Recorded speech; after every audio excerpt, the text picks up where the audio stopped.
This is the Monday, October 20th, meeting of Parks and Recreation Commission. It is 5 p.m. I'm calling the meeting to order. To begin, I'd like to do a roll call around the room where you speak directly into the microphone, give your name and your role on this commission, and we'll go around the room. Strom, do you want to start? Sure. Strom Edwards, Parks and Marina Specialist for the City of Lewis. Julia Kirsch, Parks Marina Administrator for the City of Lewis. Mark Shu, Parks and Rec Commissioner, City of Lewis. Ray Fratello, Parks Commissioner for Zwannendale Park and the Herb Garden. Barry Duncan, Commissioner for Great Marsh Park. Marty Thompson, Tree Commissioner. Kay Carnahan, Beaches Commissioner. Christine Bashy, Commissioner. And Colligan, Commissioner for Playground and Tennis Courts and everything that has to do with games. And I'm Tim Richards, City Council ex officio. Thank you, everyone. I do have a couple of announcements. One, recognition of the proclamation recognizing the Lewis Beach Patrol Extra Mile Heroes, which for Extra Mile Day on November 1st. Just wanted to say congratulations to the great group of people led by Strom, and this is his vision of what our beach patrol should be, and it's great recognition. Congratulations. Thank you. We're very All honored. that you do. Yes, Appreciate it. absolutely. Halloween in the city will be Friday, October 31st from 6 to 8 is what I see on the city website. So buy candy and be prepared. There will be. Are you going to mention also the closing, the road closing?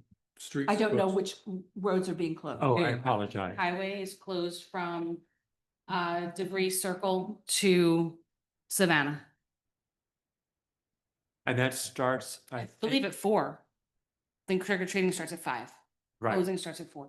The announcement on the West City website says 6 to 8 for trick or treating. Double checking right now. Thank you. I have an announcement. Okay, I have one more and then, okay, sorry, just looking over. I have lots of notes tonight. I wanted to remind everyone that there'll be an informational public meeting discussing the Great Marsh Park Conceptual Master Plan. This will be on Monday, October 27th at 5 p.m. in this room, the Osler Meeting Room at the Rollins Center. Genrec partners, city staff, and Parks and Rec commissioners will be present to answer questions, and all residents are encouraged to attend. Yes, sir. What do you have for tonight? It's just an announcement. It does not apply to this meeting, but it applies to everyone here. I just want to remind everyone that this Saturday is the drug take back effort. And also any kind of electronics that you want to drop off. The collection is on Schley.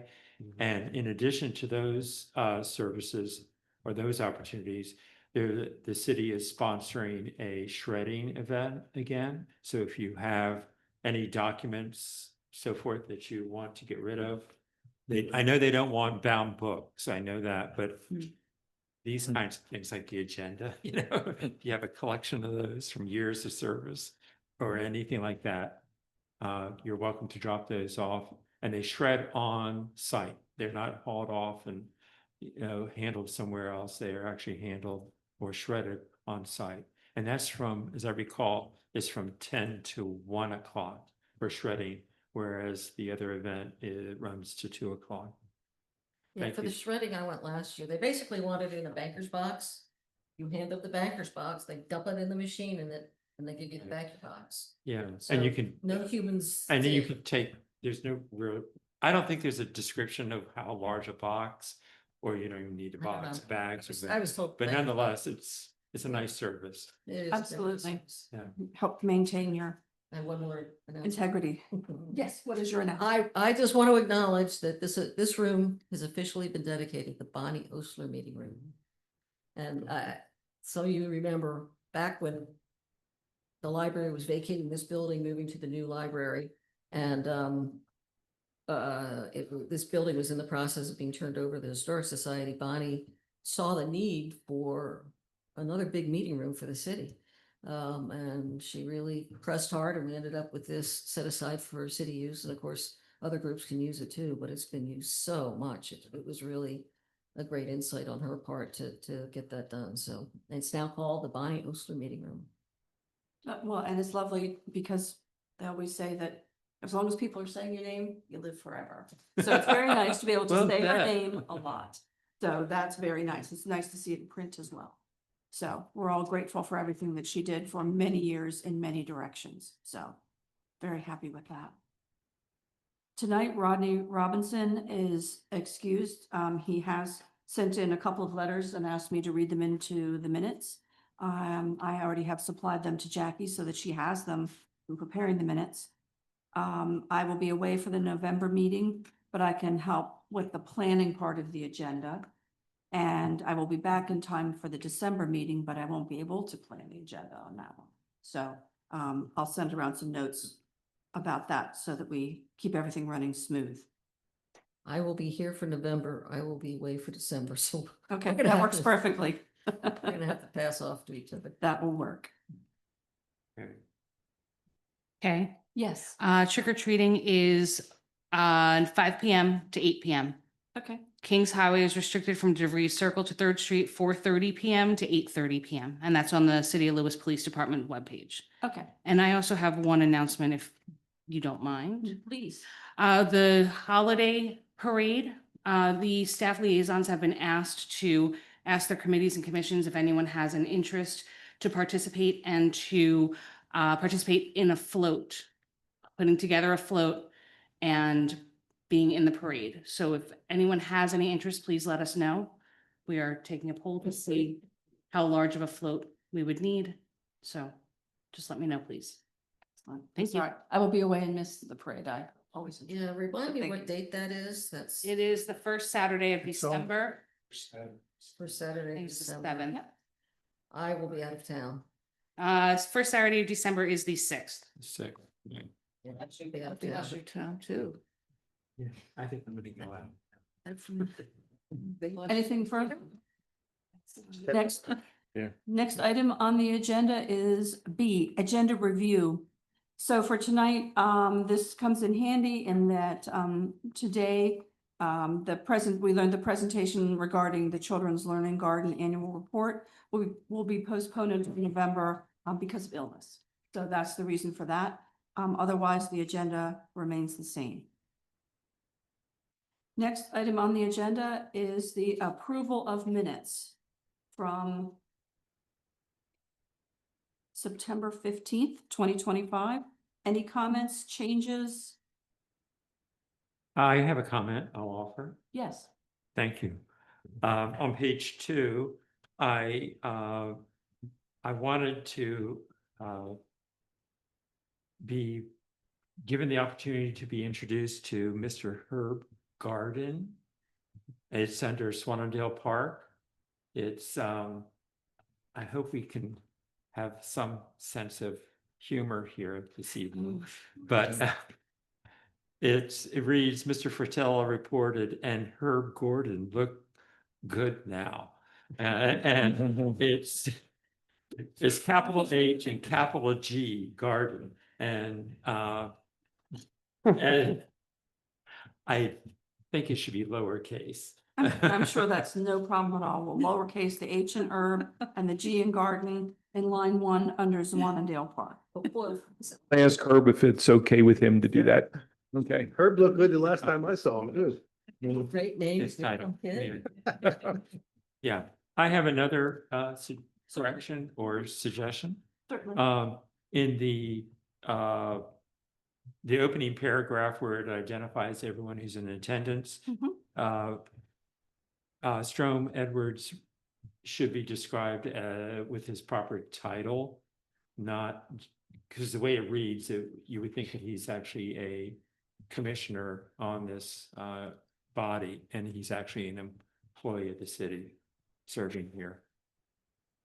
Noted. Okay? Thank you. Yeah. Anything else? So we have corrections on the first paragraph and then corrections under Swanndale Park. Is there a motion to approve with those edits? Make a motion to approve with edits. Is there a second? Second. We have a motion and a second. Any further discussion?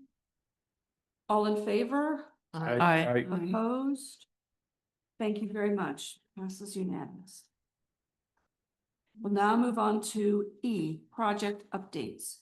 Monthly activity projects, volunteer hours. I hope everybody is logging their volunteer hours in whatever way they do at home and then being sure to log them in to the city system so that we can see how many volunteer hours we actually put in, which is a lot.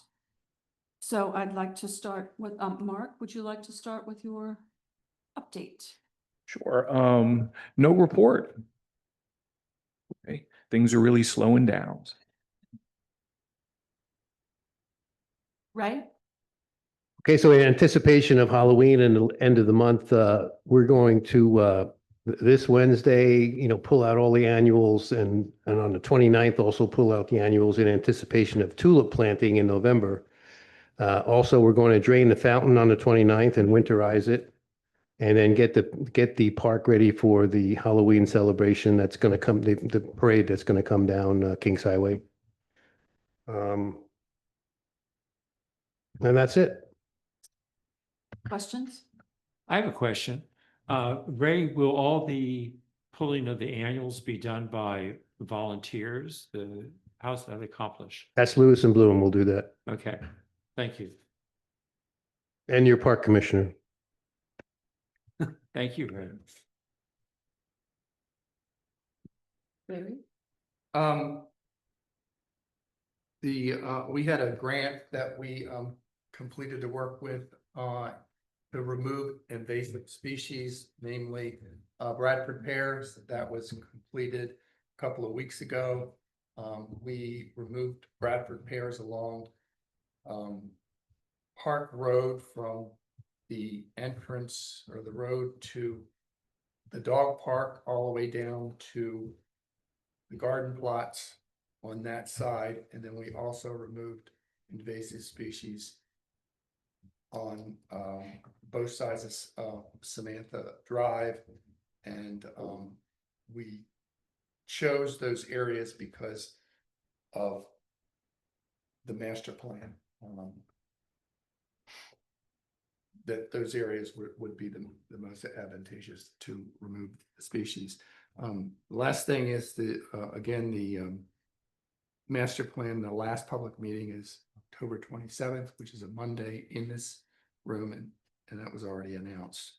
And we encourage everybody to come, and it will be kind of a poster session, kind of a drop-in. There will not be a formal presentation, but easels with the plans and people from the state and as well as people from the city to answer any questions that people would have. So that's a week from today, is that correct? Correct. And what time is that, please, again? 5 to 7. 5 to 7, okay. May I ask a question, Barry, please? Sure. How were the trees removed?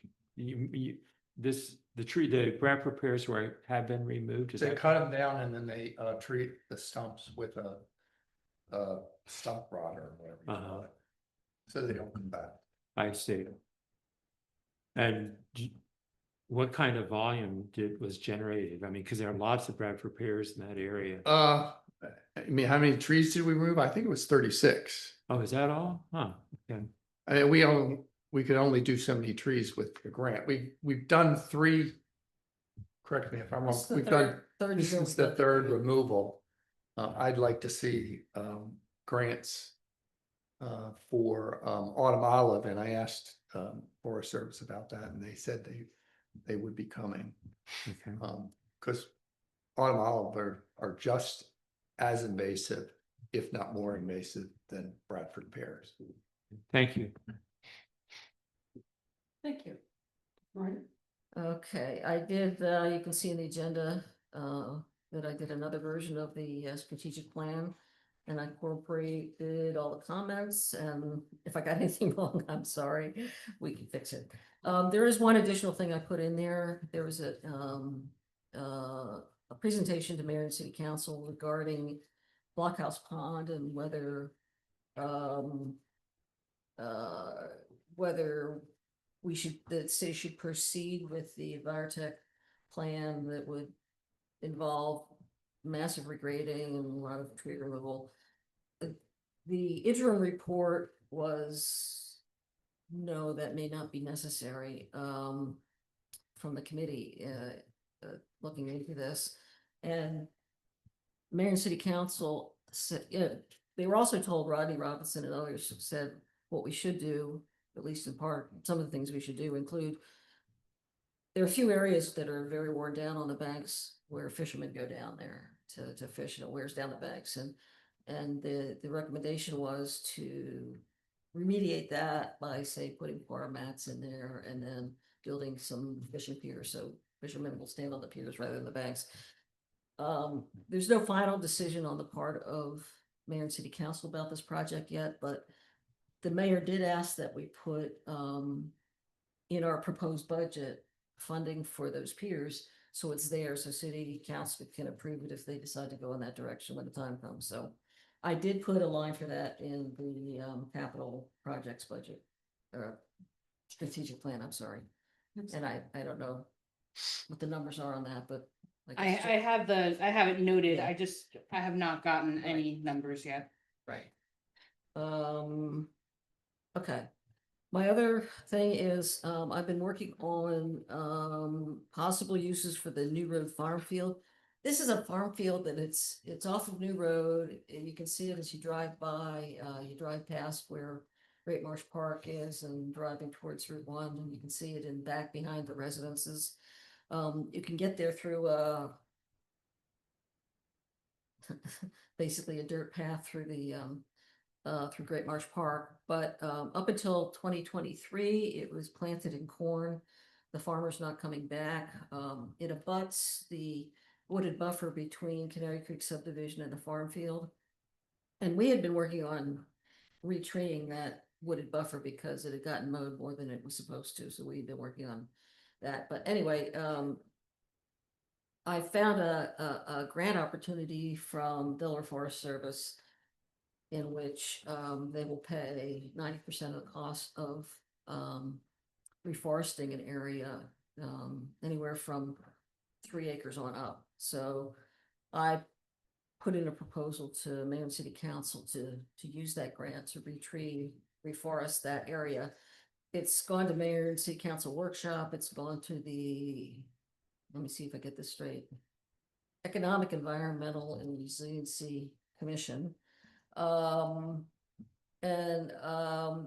Since then, there's been other possible uses for that field that have been put forward, perhaps a meadow, perhaps use part of it to expand the marshland to help with the Canary Creek Bridge, and perhaps a nursery for growing trees that we could replant other places. Anyway, it's slated now to go back before mayor and city council workshop this week on Wednesday. It's my understanding that what may happen next, they may set a public meeting in order to get public comments about the whole thing. So anyway, if you're interested, you can follow that and make comments if you want. Is there anything more we should say about that now? I believe it's the largest piece of open space other than Great Marsh Park, and Great Marsh Park is really leased land right now. So it really is, correct me if I'm wrong, it's the largest piece of property that the city owns. It may be, other than It's open. marshland, yeah, other than marshland, it may be. Yeah, it's owned open space. So anyway, that's coming up later this week, and probably not a final decision this week from what I've been told, but May I ask you a question, please, Margaret? sure. Thank you. I'm a little, I'm concerned about us possibly being out of sync here. I'm talking about council and possibly this commission and possibly you as the tree commissioner. And the syncing issue is I know you've made the presentation for the planting of the trees, but it wasn't clear to me if you were speaking, when you presented this to council, if you were speaking with the endorsement from this commission for this idea, or Okay. it's I it's will not clear. explain. I will explain to the extent I can. So I first presented this idea at there was a meeting in City Hall regarding grants overall, including various tree grants and things that we were looking into. And the mayor liked the idea a lot and said you need to bring it to the mayor and city council workshop. I said, what about Parks and Rec? She said, well, it's not a park, so it comes directly to mayor and city council. So that's what I did. Right, right. And at that first meeting, Rodney was there and I think Barry was there too. At the first meeting. So, you know, I was told it's not actually a Parks and Rec project, although obviously it's of interest. Well, and also you are And the I'm tree well, I'm the tree commissioner commissioner. of this commission, and Yeah. therefore, you know, what I am suggesting is that when you make a presentation, you in effect are representing this commission. And we don't have record of this having been discussed Well, by this body. I was not representing this commission because it didn't come to this commission, so Right. I was representing myself as and Okay. Does Yeah. that create a problem, or do you need to see this as an agenda item for this body in order for this to go forward comfortably, or what is the process? Because if it's not property that is in our purview, Right, but the definition per your bylaws of the, let me check this here.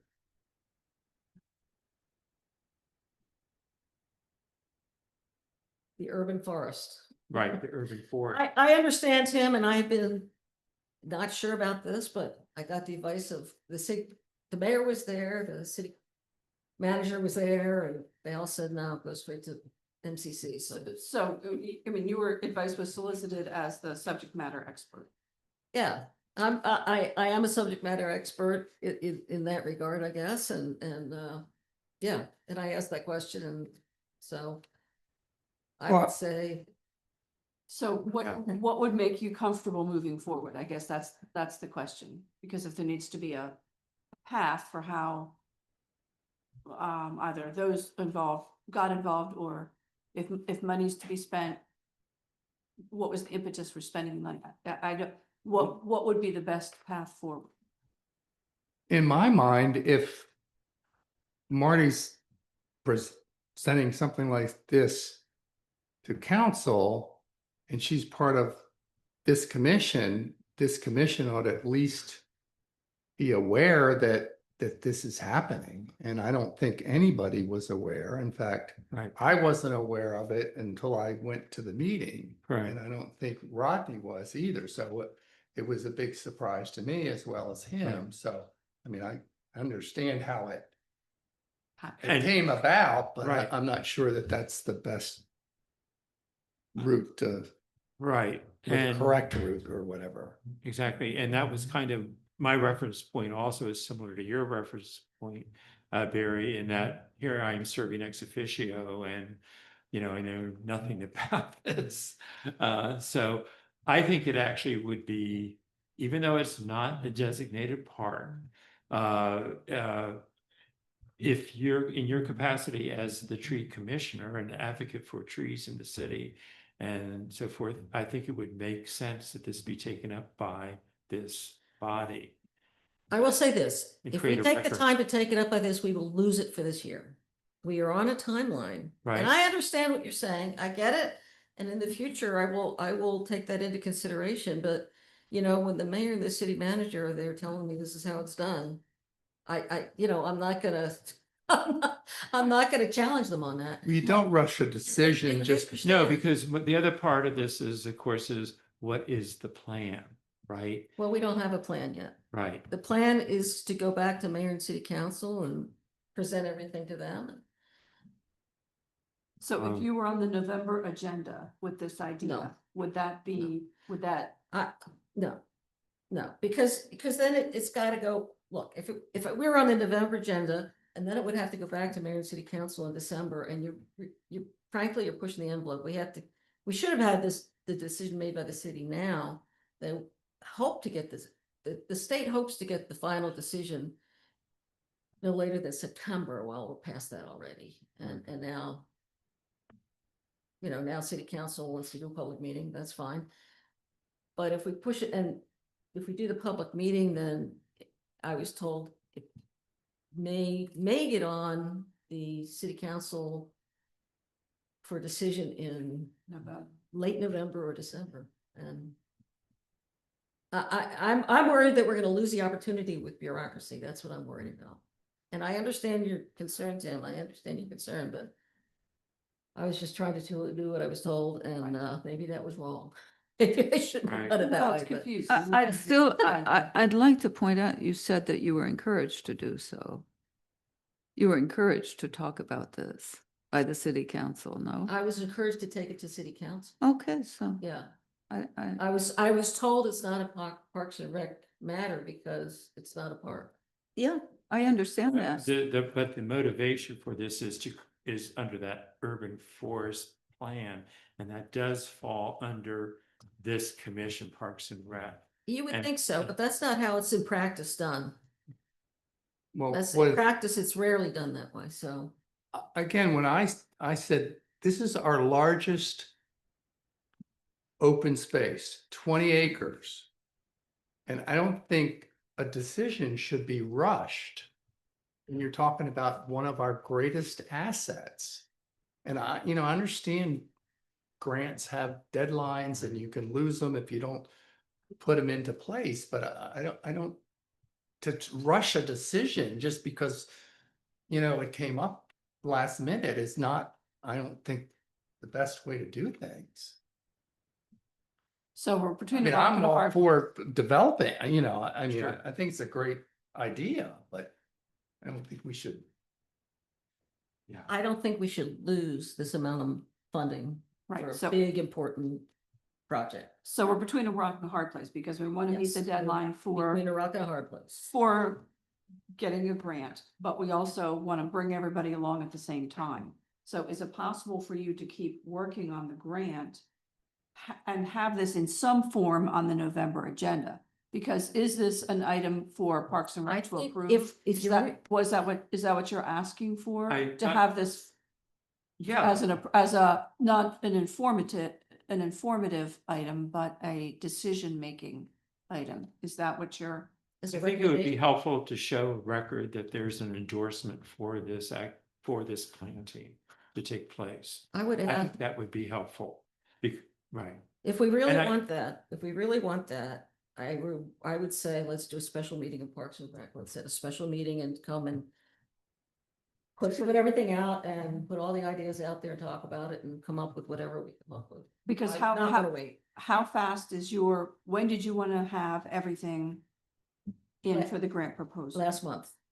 But I'm not, I mean, for guys, setting- let me explain, But for setting something, knowing that there's a holiday next month, and I'm not sure how that affects other meetings, because we would need at least a week to post, pick a date, we need a week ahead of time to post it, and then you need to be prepared to present, and I just want to make sure. I could present tomorrow. I've already presented Okay. it twice and I have Well, other things to a talk special about. meeting seems like the right answer, because that would meet your need to have a more formal trail of discussion and it being in the public eye, and would meet your need to keep on deadline so that Yeah. we can try and get as much funding as is possible. I think it would be really serious disservice to the city, to the residents of the city, if we lost this opportunity with bureaucracy. Well, especially because Yeah. you were following instructions, and so now So- we're trying to backtrack. So Julia, tomorrow, can you send around some dates, and so we can see that we can get a quorum for a special meeting with this being the sole subject. I think that seems like a good way to keep you on track to meet the need of the process. The Forest Service is already issuing contracts for this sort of thing. They're already putting in orders for the seedling trees that they're doing for other projects, and the longer they wait to put in orders, the seedling trees get bought up very quickly, so. Well, we want to get the best we can. We want to get as much money as we can. And so I think this will be a good way to accomplish that and keep you on track time-wise. And so, Julie will send some possible dates around, and please make every effort to get here so that we can have a quorum, have a good discussion, and then see where we go from there. Yeah, and I Does that think sound- that, I think the point's a good point too, that like if we can demonstrate that there's, this is part of an overall plan and just, great ideas are great ideas, but if there's other people that had other ideas and things weren't talked through, then, I understand that this year we might miss out on an opportunity, but then there's always next year. There doesn't have to be this, rush to judgment. I non-concur. I Okay. non-concur. It's not clear there'll be a next year. They're Okay. gonna do this until the money runs out and then it's gone. Right. So it's not clear when the money's gonna run out. And that could be, but It could just. yes, It could but- just be a matter. right, right. It's done it every year. I think it'd be irresponsible to behave as if this was always gonna be there. I don't think that's possible. That's. Well, and you were acting in good faith as the opportunity came up. So, I mean, you can't be punished for that. No. Mhm. And so No. I think this would be a way to try and Sure. be in the middle. So when the dates come around, please make every effort to be here so that we can accomplish both goals at once and hope we get whatever money's available while there's still money. Because there's not much money out there. So we need to get what we can. Anything else on this one? So I just like on the mayor and city council workshop agenda for Wednesday is a discussion and possible action of the grant application. Right. So would we need to have the special meeting before that? Well, Can't. I One is we couldn't. I was, that's the way it was posted originally. I was told a couple days ago that the current thinking from at least certain members of Mayor and City Council is that the action might be to set a public meeting to get public input. That might be the action, rather than Okay. up or down vote. That's what I was told. Until, until we get there, we won't know, right? So. Sounds like a back of office discussion about what the goal is and timing. If that would be great, if you could help facilitate that, that would be great. Then we're not stepping on toes, but we're accomplishing something Right. because we're trying to go A to B to C I understand. with the clock running. I understand. So Thank you. that'd be helpful. Thank you for doing that.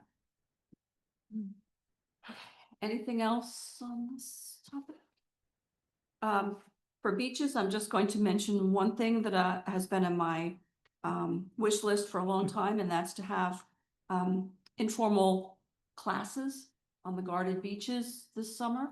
I've been in touch with master naturalist Scott Wilkinson, who can't wait to begin. This will be free. He would do sort of be a host on the spot at both Johnny Walker Beach and then give the same talk on Savannah Beach. I'm going to talk to him November 1st about different ideas he has. And one thing, we came up with a list of ideas, and this would be for both children and adults.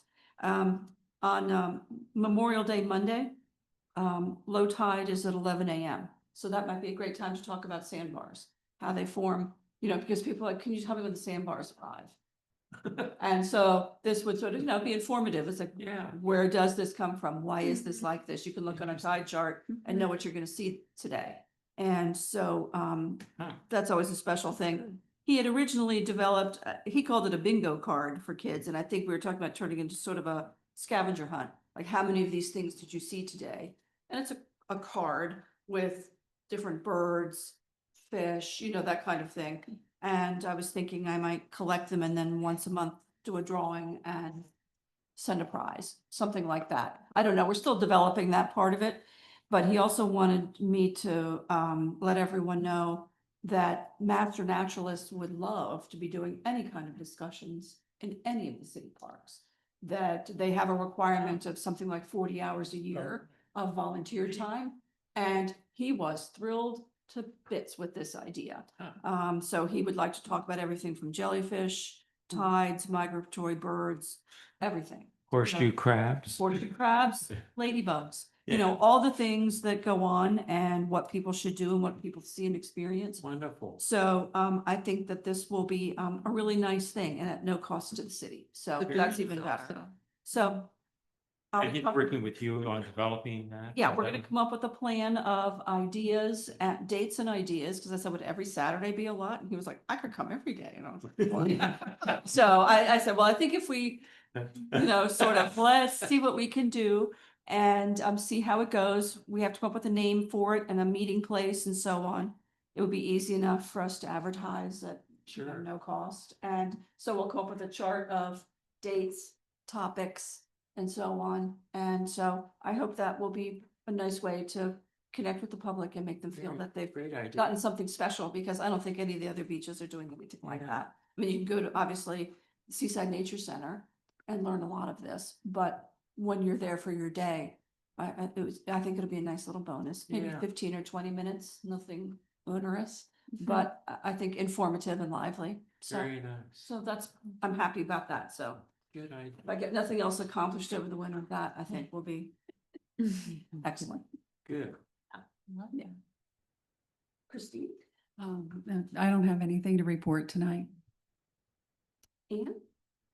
I just had And- maintenance things to And- report, and I sent Kay pictures about maintenance report. There was a sign at the south entrance of the children's playground at George H.P. Smith Park that needs to be changed. Also to have the table looked at. There's the wooden table at the end of the bocce ball court. And it seems, I don't know, I think it should be checked. Because I don't know how it's going to fare during the winter. Yes? And that bocce court is the one in George H. Yes, yes, yes. I'm talking about the table at the end. I see people sitting there, maybe 5, 6 people. And, you know, the foot is a little bit cracked. And I think it would be good if maintenance could go by. That's all I have to report. The plan is to replace. Mm? The plan is to replace it. I'm just making Oh, sure we have enough okay. money in the But- budget. And if we do for this fiscal year, I'm just gonna order it. Perfect. We'll get- That's all I have. Excellent, thank you. Very helpful. Yeah, let me just see, we got it here. Strum, did you have anything to add to? Beaches? Yes. I do not. We had a great summer.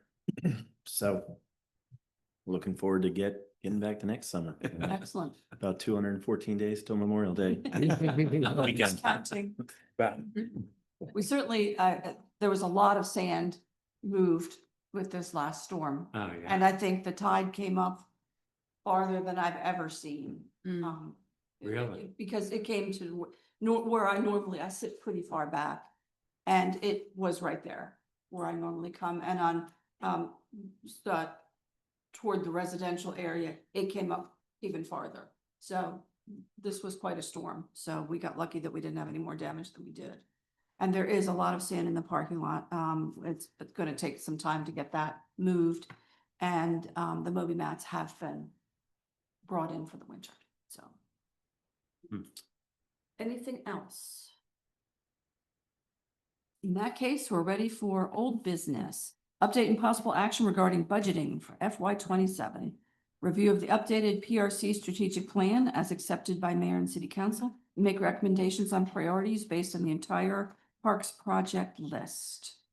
Marty, can you guide us through? And I can't say thank you enough for keeping track of this, because this is a moving target. So thank you very much. You're very welcome. By the way, I've been told that a lot of times my voice isn't in the microphone, so if you ever see me, Tim, you're welcome to jump up and correct my. I Thank can you, do Mark. that. I try, but Sure. it gets away from me sometimes. Yeah, my major accomplishment this time is to put in, I hope I put in all the changes we talked about last time, and I got it down to one regular letter size page, so Wow. it's easy, it's easier to print out and read. I, it should reflect what we took about it last time, including the priorities. I would point out line 6 for the capital projects. I added under the notes that what I referenced before, per mayor and city council on September 24, we need to cost out a plan to mitigate the erosion of the banks of Blockhouse Pond at several locations, including with core in the water and fishing piers. And I wasn't sure exactly how to word it, but that's a basic idea of what the recommendations were from the committee. And like I say, there's been no final decision from mayor and city council on the whole project, but the mayor wanted this in our proposed budget so that it would be there if available, if they decided to go in this direction. So, No, thank you for including that. yeah. And I think that's the only big change I made as far as I can recall. Do we need to go through this line by line, or has everyone had time to really review and see? Because we need to move these forward to mayor and council, if at all possible. Is everyone comfortable? Marty's done a great job with this. Because we are a lot. May I ask a question, please, Ken? Sure. Chair. Blue, could you pull down number 5, line 5, please? Yes, thank you. About the lighting in the parking lot. Right? Mhm. Is there has that been? Do we have a proposal for that as far as the line item, how Mm-mm. much we're looking at? I wouldn't know. No, I we would will say- be in the budget. What I will be planning for is GMB design study for them to do a study for the lighting throughout the city, throughout the parks, well, especially Canal Front Park and the beaches. So this is for a design study. This will not be I see. fixed For yet. the actual lighting, this is the preparation Correct. for that.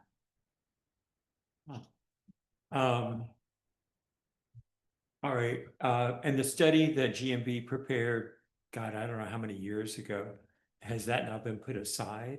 And isn't I'm it? sure it has been, but I believe it would have to be updated, especially with the new downward lighting and the changes in lighting since that plan was originally designed. Okay, thank you. I would just say one thing with that in the safety. Safety is not just brightness of lighting, it's more or less availability of lighting. Like even when I leave this building, I have my keys out. Yeah, I mean, and I walk with my car like I Right. mean it. and this back corner is It's very pitch dark. black. Right, and I'm not specifically worried about it, Yeah. but I mean, I act like, I have to be careful and Sure. get into my car. And so I think when the study, it just can't be on, lumens, it has to be on safety, particularly say the beach bathrooms, because if you're the only one there and you're in the bathroom and someone could come in, you have to feel comfortable in your environment. I would say that's the main thing, Mm, is hidden spots that need to be just for safety, personal safety. So Right. that's all I have to add about that. All right, any other comments about the capital part of the plan? All right, Marty, we're ready for the other Yeah. chart. Yeah, the routine stuff, we haven't reviewed it all this year, and I don't know how much of it we need to go through. Technically, we should go through line by line. Okay, well, we can start. There's some things that maybe have been dealt with, I don't know. Well, let's start with line 4, Mary Bissell's Park repair rot in the gazebo. Does anybody know the status on that? Has not been repaired. It will be budgeted for next year. Okay.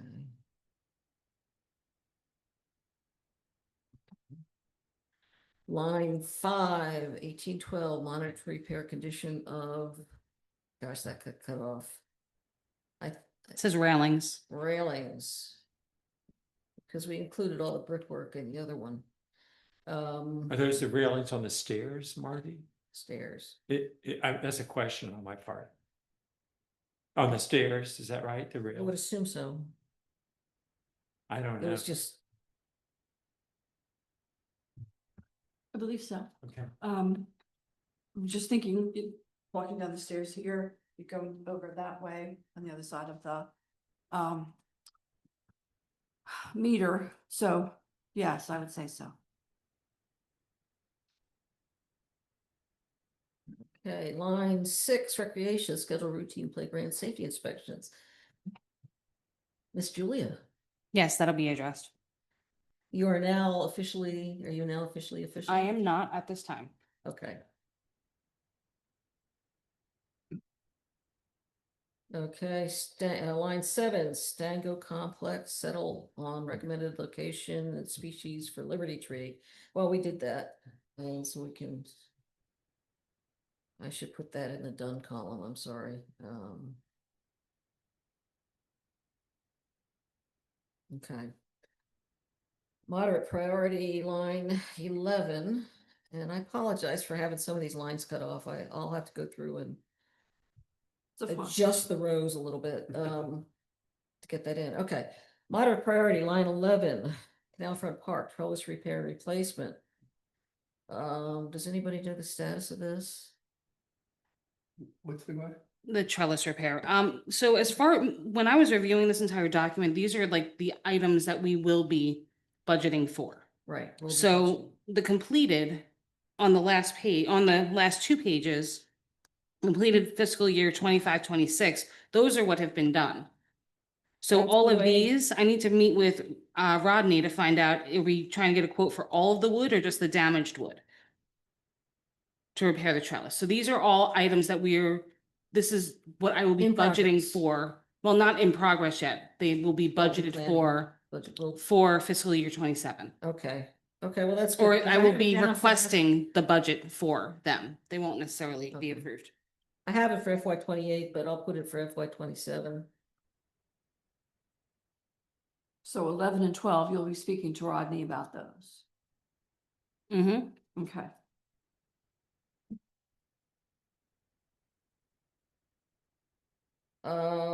Yeah, line 12, Downfront Park, include funds to replace plantings that are being shaded out or have outlived their usefulness. Continue trees monitored and so on. We do that on a regular basis. I don't know of any trees that had to be replaced, and maybe some shrubs. But that's just kind of a regular thing. Line 13. Great Marsh Park of trees, remove invasive species. Well, that's ongoing. Every time we find some money, we do that. Line 14, Great Marsh Park, maintain existing trails and pathways, trim, prune vegetation. That's ongoing in progress. We have the mowers going through the trail now, right, Rodney, or Barry? Not yet. I'm still waiting. They will be. Oh, they will be, okay. Line 15, Mary Vessels Park, replace string lights on the top of the gazebo. I just have to get a quote. Again, all of these items are items I'm going to be seeking money for Okay, next fiscal year. for FY 27, okay. Correct. Line 16, Otis Smith Park, continue maintenance of pavilion, that's just ongoing, I guess. Same thing, right? Yeah. Line 17, Stanger Complex, between refurbishment of area along multi-use trail, remove ballast, cover with topsoil and seed. And then some of that has been done. It says phase 2 scheduled for fall calendar year 25. Is that, has it been done or Scheduled. scheduled? Patrick. Okay. Okay, good, excellent. Line 18, Stango Complex, coordinate with Lewis Junction Bridge Rail Association on tree planting plans and implementation. I think what we're waiting for now is, there's a locomotive that's going to be installed sometime within the next year, and I don't know Mhm. exactly. But once that's installed and we don't need to put a crane there anymore, there's a few gaps here. We'll put more trees yeah. and when the time comes, we'll do that. Line 19, continue landscaping rail car installation. This is Stango Park. Continue landscaping rail car installation area and add benches. I have that down for FY 28 and 29. Does that make sense? Yeah, that does. Mhm. Okay. Savannah Beach and Johnny Walker Beach, this is line 20. Code chapter 63, complete revision and update. Well, the draft was submitted to the ordinance review committee, right? Yes, and I'll be updating everybody on that, but it will take until early next year to get that To go through the turned around, but it's process. moving. Mhm. Yeah, Good. yep. That's a good progress. Okay. Line 21, Savannah Beach and Johnny Walker Beach, continue managing the junior lifeguard program. Yay, that's ongoing. Yep. I understand it went well. Yep. Line 22, recreation, monitor maintenance and equipment. And that's just ongoing things that happen all the time, right? Anything else to report on that? No? Okay. Line 23, trees, conduct pruning, disease and pest management as appropriate. That happens all the time. May I ask a question about that, please? Sure. Is line number 23 I'm speaking of, is that a park system wide line item, or that's not tied to any particular park, is that correct? That's correct. It's a park system wide and, you know, wherever we see identify need in the whole park system and on street trees and, yeah.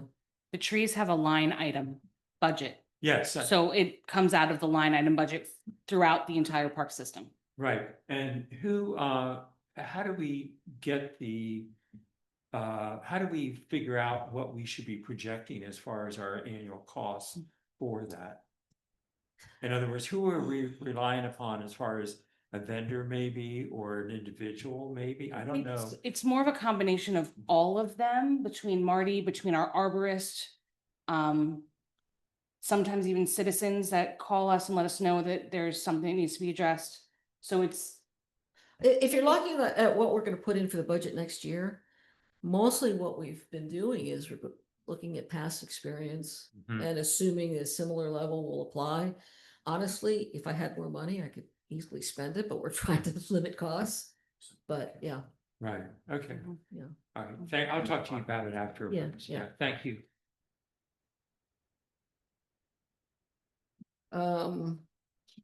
Line 24, tree. Each year plant trees is provided by funding, including grants, donations, and funding from the city budget. And again, every year we look for grants that will apply. And that's how most of the trees are planted. Also, each year there are some trees that are planted directly out of budget. And sometimes we get donations. So that's just kind of a routine thing we do every year. Line 25, Stango Complex, continue to implement landscape design plan for area behind library in phases, including plant more trees, install walkway benches and pollinator garden. And dry, is that the dry? Dry bed. dry Dry steam bed, bed. yeah. Okay, some of that's been done, as you know, we did get a Teddy grant, and this past spring, we planted a bunch of trees on the berm. There's a few more trees we want to plant there in accordance with the plan, and, not sure where we are on that, but we'll have to deal with that as we go and find, I don't know. Because we didn't get a grant for next year, Yeah, and doing we'd like to do a walkway around the sort of the perimeter of that area, and I don't know when that'll happen actually, because it's not going to be cheap. So we'll work that out as we go. And that line item, this question I'm gonna direct to Christine. Would that include the part of the, we call this dry Stream bed. stream bed that is parallel? I'm talking about Parallel to the parking lot. multi-use trail. Yeah, the trail, Mhm. but and adjacent to the parking lot for the trailhead and the library. Is that Yes. included in that? That would continue. Do you, Down do you that mean, area. do you mean the area between the library parking lot and the fence and? Eventually, yes. Not just this Yeah. area, but eventually what I think Tim is asking about is the parking lot, the library parking lot area along the multi-use trail. Right. And as you go. Oh, towards along the trail. You're talking about between the parking lot and The trail. trailhead. I was Yes. talking about between the parking lot and Kings Highway or. No, Freeman I Highway. was not speaking Oh, about okay. that. I was Between the talking parking lot and about the trail, yeah. parking. Yeah, and that's one where we There's a have, lot of the ballast there. Mhm. Yeah, excuse me. sorry, we have to be cautious about that area because I have been advised that, you know. with We the- can't There plant. are high power lines above. Yeah. And they don't want anything taller than. I think it was a large shrub is what I was basically With told, the, so yeah, they don't want any trees under there, so. Okay. it wouldn't be a tree planting, but it would mostly be a, Right. refurbishment of the area. Right Right. now it's. But that is part of that line item, correct? Yeah. That's, okay, that's all. I Long, wanted very long clarification. term. Yeah, thank you. Line 26, Great Marsh Park and trees, managed forest in the park with the assistance of the Delaware Forest Service. Pruning, planting, removal of invasives. That's a double counting of removal of invasives, like that, but, yeah, pruning and planting. Once we get a master plan approved, I think Delaware Forest Service will come in and help create a master plan for handling the trees. A forest management plan. Right. Yes, I've already requested that. Right. Okay, line 27. Savannah Beach and Johnny Walker Beach continue to work on compliant recycling programs.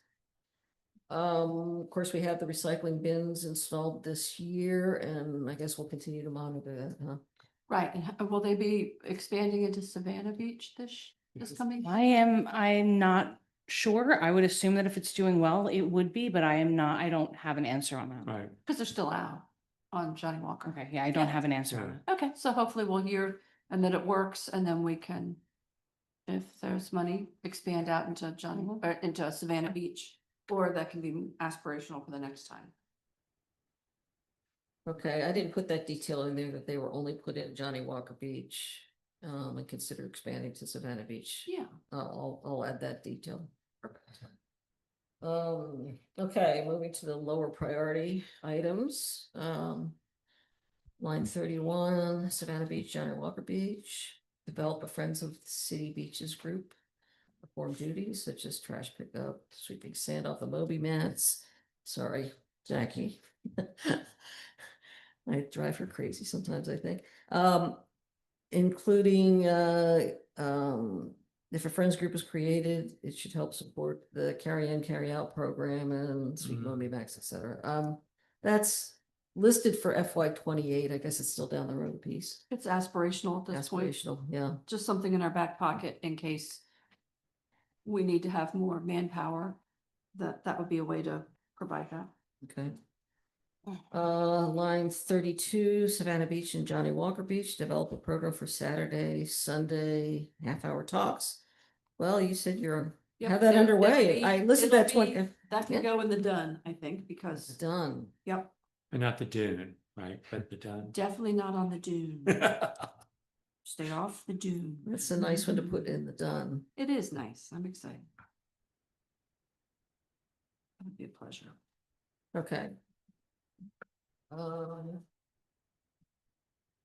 Line 33, trees, explore QR codes that can be deployed in parks to help people identify species of city trees.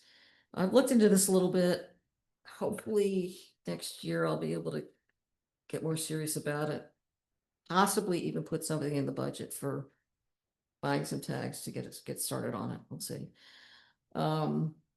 Great Marsh Park, line 34, create friends of Great Marsh Park for support and assistance. That's also listed for FY 28. So, okay.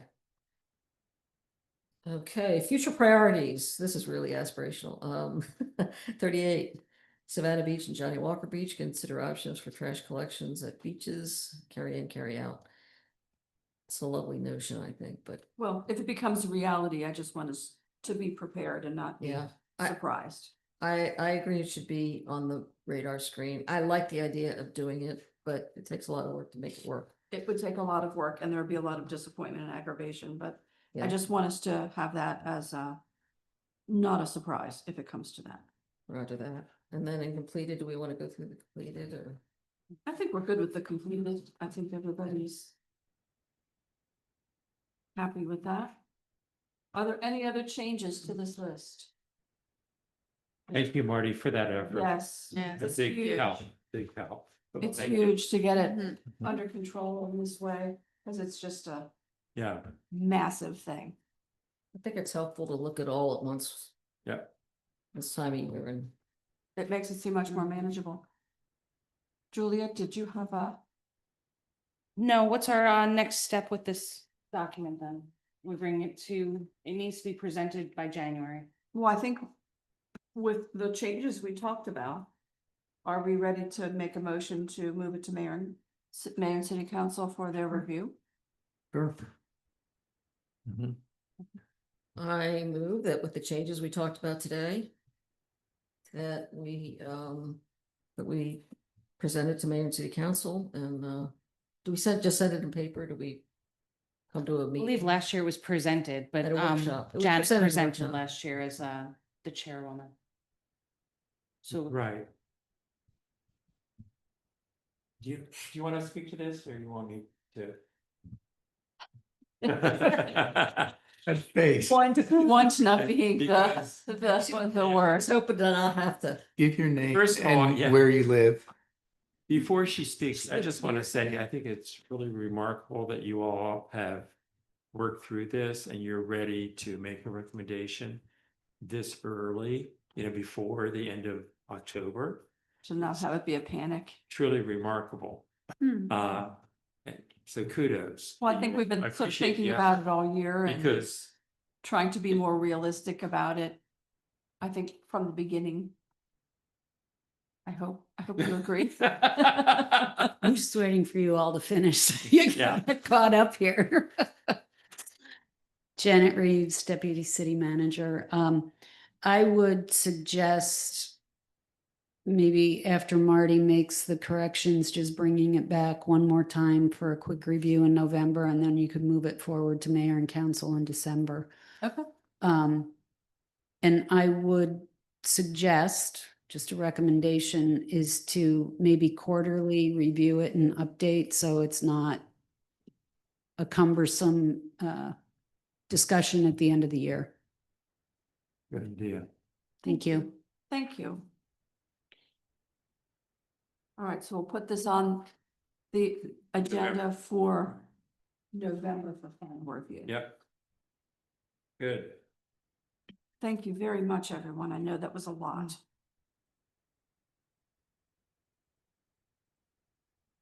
The It's next, easier as we fine tune it out, obviously.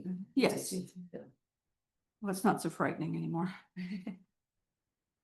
Next item on our agenda is the reorganization, but we are still waiting for a permanent chairman to be named. I Right. have not heard.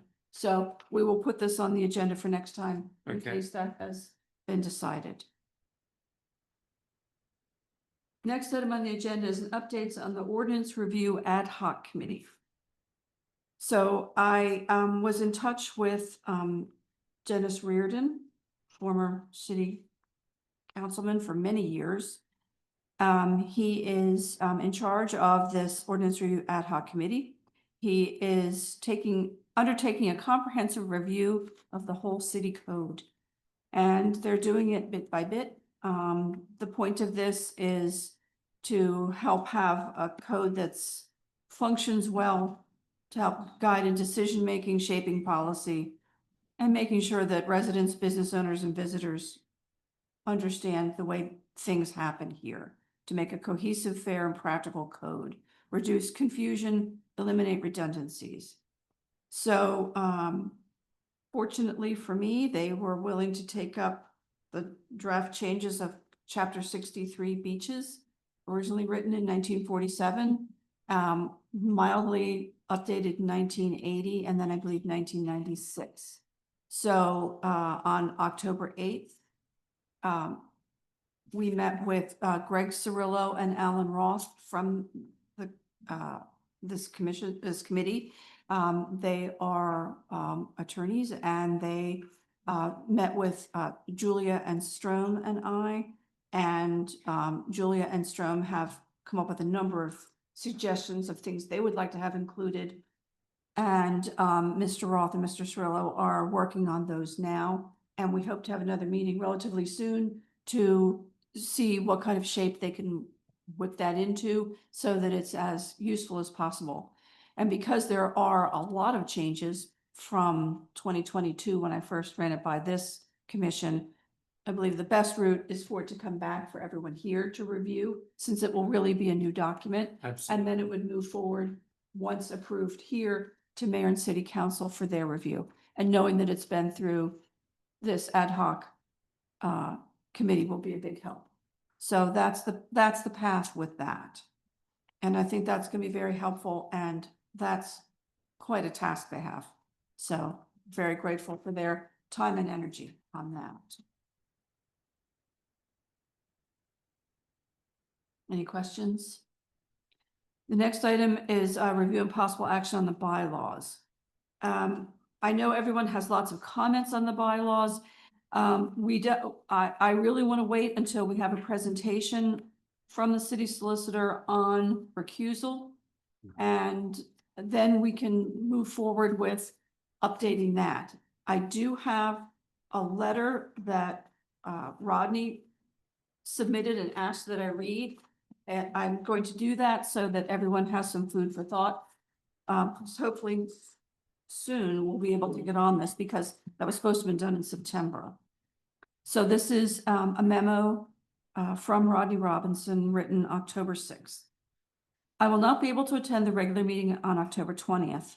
Since our agenda calls for discussion and possible action regarding our bylaws, I request that you read the following comments into the record. Under Article 3, membership, I recommend the language be changed to give mayor and city council maximum flexibility in determining the number of commission members.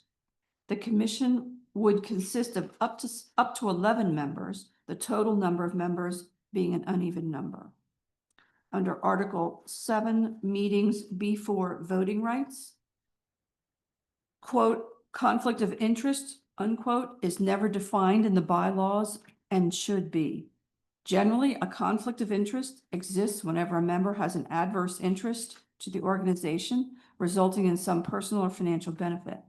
What is important is that the commissioner makes the other commissioners aware of the nature of the conflicting interest and recuses him or herself from voting.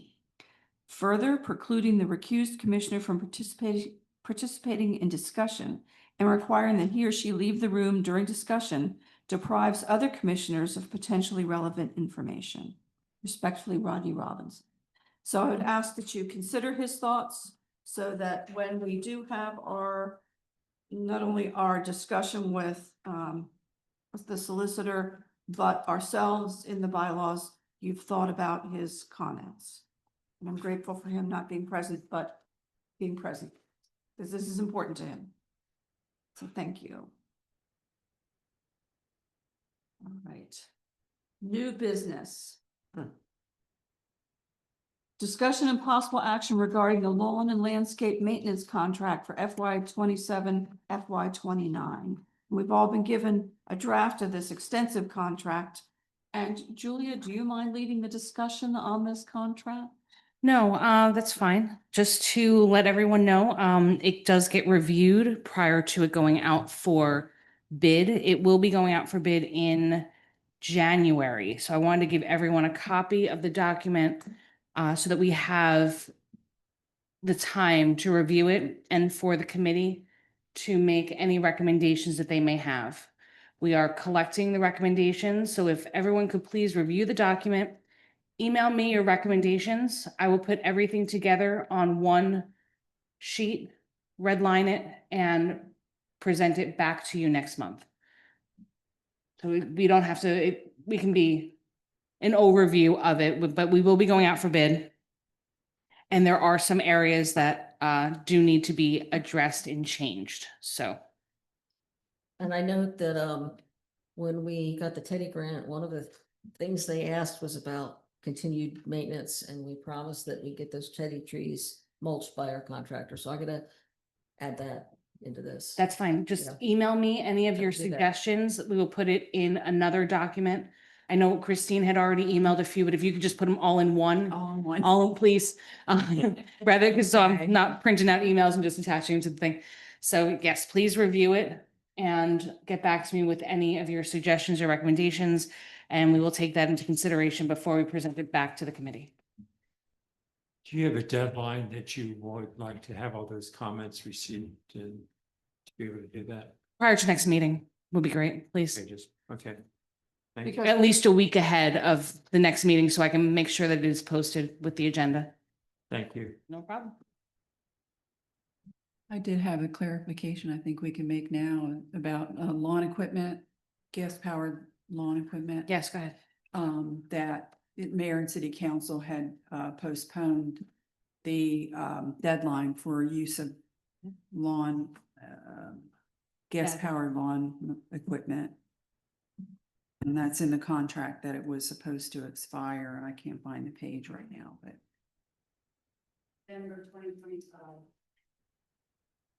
December 2025.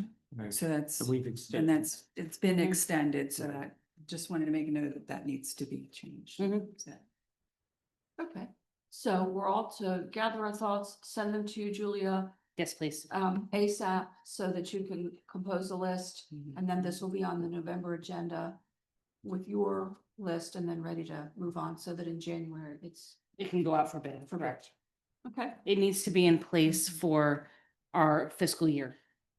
April 1st. The contract runs out on March 31st. First, okay. Any other questions on this one? Nope. Excellent. Thank you, everyone. Next item on our agenda, discussion and possible action regarding a letter of concern received from a resident in regard to beach bonfires. We have a number of attachments that came with our agenda. I would like to just read his letter, if that's all right, into the agenda. Excuse me, into the minutes. This was sent to City Hall, addressed to me, dated September 19th, 2025. From Dr. George H. Slick, and he's lived in Ocean House since 1986. While visiting our Ocean House condo last week, we heard a WBOC news report that you are considering new rules for the Lewis beaches regarding kayaks, canoes, paddleboards, and tent canopy structures.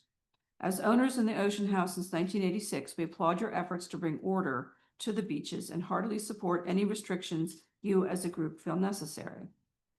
On June 17th, 2022, I wrote a 3-page letter to then Mayor Williams complaining about the danger and inherent health hazards of wood smoke caused by the allowance and permitting of beach bonfires. I'm enclosing a copy of that letter with this communication in the hope that in your deliberations regarding beach rules, you will act to ban the dangerous, unhealthy, and ecologically negative beach bonfires on the Lewis beaches. I never received a response to my 2022 letter, though I was told it was referred to your board, Parks and Recreation. Just last week, there were numerous evening beach bonfires amounting to as many as 3 per evening. My 2022 letter addresses the inherent health hazards caused by these fires, as well as ecologically negative practices of the Quest folk in transporting the live coals to the water's edge and dumping them in the bay. I sincerely hope that you will thoughtfully consider the information contained in my 2022 letter and act to ban beach bonfires. I would also be grateful for an acknowledgement of this letter and the 2022 letter, since I've never received an acknowledgement or response to this continuing health and ecological hazard, which in my view surpasses those posed by kayaks, canoes, paddleboards, and canopies. And then he includes a telephone number should we care to discuss. So I'm certainly acknowledging this letter. I apologize for whatever happened in 2022 in a delay in response, but we are certainly open to responding now. So I wanted to go over this idea and talk about the bonfires in the city. Obviously, they're very popular. This is whether it's the bonfires that are permitted or those that just happen without permit. Have, I think, always been bonfires, and it is certainly a popular item. Julia, would you like to discuss this a little bit from the bonfire point of view? I think that the main thing is that since the bonfires are really controlled, I mean, they can't just be in the sand. They have to be In done a a closed certain way. container, yes. Yeah. We do have rules for how you are permitted to burn and extinguishing and making sure that you carry off any of your embers or ashes when you're done, but everything has to be burned in a closed container. You cannot burn directly on the sand. You cannot dump in the bay. You can use the water from the bay to put out your fire and then take your trash with you. But we do have rules in place, and all permits, all bonfires are required to have a permit. So I'd like clarification. I'm sorry. Go ahead. I'd like clarification.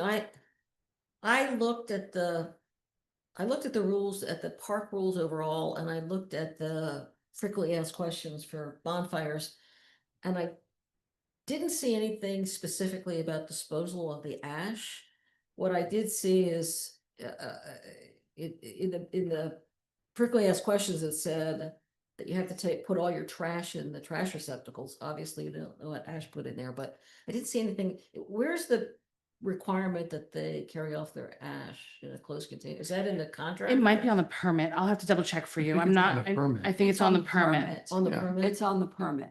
It wouldn't hurt to put it in the frequently asked questions and maybe in the park rules as well. I don't know. But wouldn't hurt to emphasize it many places. I have a few comments. I've read through all the materials that were sent to us. And I looked at both of the studies, and my first concern is how valuable the information that was presented. Obviously, there's a lot of valuable information there, but I question how relevant those studies are, being that they are not within our region. In fact, a Washington State study is on the West Coast, which is a totally wooded state, and Minnesota is similar. I also think that those studies were addressing smaller bodies of water that were freshwater. So that would be my initial concern. And with tidal waters, I think it's a little different also. I also looked at the wind, and the prevailing wind in Lewis is from the south. And so that means that the wind blows from the shore out into the bay. And again, the prevailing winds are from the south, and between June and September, the wind speed is anywhere from 9 miles an hour to 14 miles an hour. So to me, that would carry those the smoke out to sea and not be of danger to individuals. Where the ocean house is, I believe, the wind would be blowing from behind the ocean house. So in my mind, I would be more concerned about people burning fireplaces than a few bonfires a few months of the year. I mean, my other question is, how many fires do we have each month, and what really is the impact of these fires in terms of the enjoyment of the beach for our residents and guests? Thank you. Julia, do you have that figure? I do. I'm sorry. In 2025, so far, year to date, we've had 986 bonfires. And in 2024, we had 763 bonfires, but keep in mind that we had the burn ban from October 16th to November 25th. So So say that's again for 2025? 2025, 986 bonfires so far. And that's the entire beach from, That's from Roosevelt Inlet all the way down to Cape Shores Point. Point. So what are the total number that could be out there on any given evening? It depends on the size of the bonfires, if it's a 50-person or 25, 26 plus. It just depends on the sizes. We ask that everyone's respectful of each other's space. So if you have, Johnny Walker's a smaller beach, so if they were to have 2 50s, I feel like that might be enough, just depends on, and who's running them as So it well. has to do with the number If of it's humans there. correct, and when they say that it's a 26 plus bonfire, we count them as 50 people. Just because I don't know if they're bringing 26 or if they're bringing all 50, and the same as if they have 25 or under. I don't know if it's going to be 2 people or if it's going to be 24. So I count them at the highest number, and then based on our judgment, who's doing the fires, time of year, how busy the beaches are, that's when we decide when to cut it off. Are there any restrictions on how big each fire can be, the fire itself? No, Okay. not that, I mean, I haven't actually had that question. well, I mean, they have a ring. Yeah, it could be in a Can't be fire any ring. Bigger than, Has to have a container. Yes, you have to have a closed bottom container. You cannot burn directly on the And sand. it has to And be it's- removed, so it's something and they it's have to be hot. able to manage. Correct, it's time. You have to be off of the beach by midnight. I believe 11 o'clock is we ask you to start cleaning up. Right. And during the season, it's 6 PM to start. Off season, you can begin as early as 4. So Ronnie, I keep calling you Ronnie, Barry. I appreciate your research into the wind, because I wondered I'm a about sailor. that, and I appreciate that. I'll say this, I know there are locations where wood fires are banned, and my sister lives in Missoula, Montana, and the way the Rocky Mountains are situated and the way the prevailing wind is, they get an aversion, and if people burn wood fires, the smoke just stays there, so there are limitations. People can't heat their whole house with a wood fire in Missoula, Montana. They still can have outdoor fires for, I guess you'd say, recreational use, and my sister does that at her house.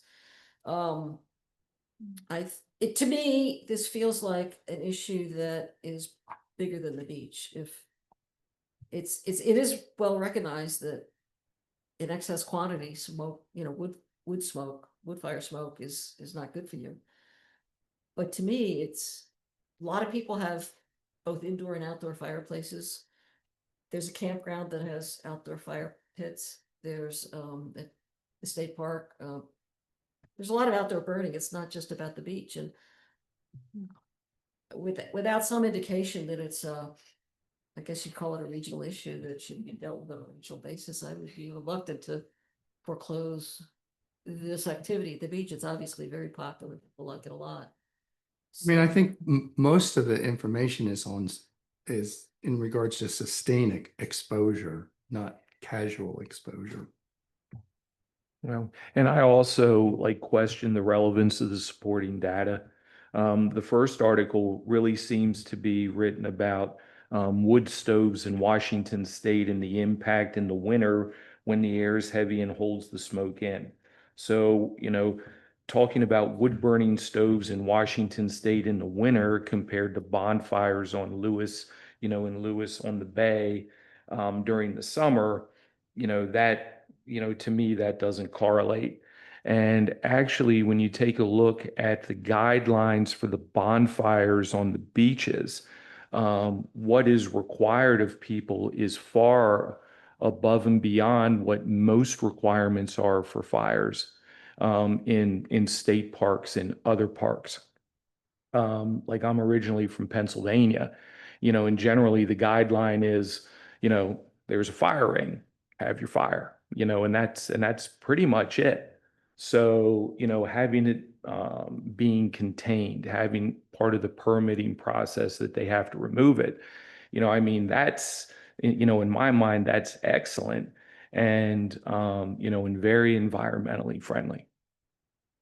And I think the timing adds a lot because it needs to be cleaned up and they need to be off the beach and it's all part of the contract and it needs to be done. When I was a kid, a long time ago, and we would go to the Outer Banks, we brought wood with us because you could have a fire below high tide. So once a week, it was right, you dug a hole, you threw the lumber in, you burned it till 3 o'clock in the morning till it was gone. And then you showed up the next day and dug up the glass at the bottom. You just left everything, you paid no attention to it, and it was the The tide best- take care of it. The tide put it out and washed everything out, and it was the best night of the week. And, you know, as kids, we all loved it. So when I see what's done here, it's entirely different. Many years ago now, probably, there were a couple of town bonfires that the fire department built, and they were huge, and they burned for a long time. And this is what I've experienced with the bonfires is it's a much more modest thing. I don't think it's nearly as smoky or as ash creating or even ember creating as those large fires. So I think there's something to be said for even 10 years ago, the way they were done in the city to now. I think it's a much more controlled, modest and organized thing than it was. I am concerned about the indication that perhaps some people have been dumping the ash into the water. I don't think that's a good idea. Now, whether it has the chemical effect they're referring to, I don't know. I agree with you. This is tidal. This is not a lake, self-contained lake. It's tidal and the tide washes things in and out, but I don't like the idea of a bunch of ash and embers that might be there for when beach Yeah. goers come and stay. Right, I agree with you on that one. right. That's a practice we can't. If we look into what Quest has to say about this, do they have a process to remove? If I'm being honest, I mean, they are probably the ones that help assist when others that are not professionals leave a mess. Okay. I will frequently get emails in the morning that say, you know, with a picture of what was found and we took care of it, you know, so I will get those emails in the morning from any of our other vendors that help provide the service. So they are definitely working with us to keep the beach as clean as we can. And if there are holes, they will fill them back in. So we have some very good vendors that work hard. Okay, I appreciate that. Thank you. Julia, do we know what percentage of the fires are taken care of by vendors and what are others? We do not have those percentages. I could get them for you. It just all depends. In all of our city manager reports, I put in so if it says on the report, like for bonfires, if it says city, that means they came directly through me to get the bonfire permit or Strom.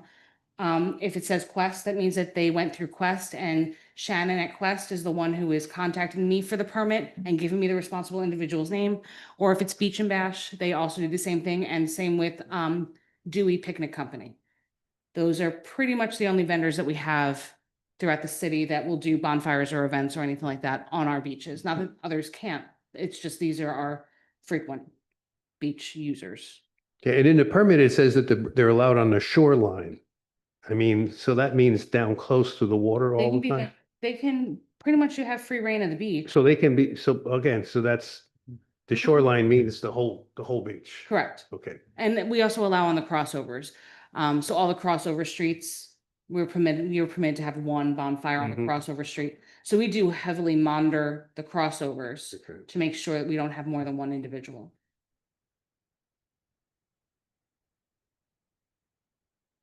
You have Rodney's letter. Oh, yes, sorry. Thank you very much for reminding me. I have so many notes. I'm overwhelmed. Okay. Yes.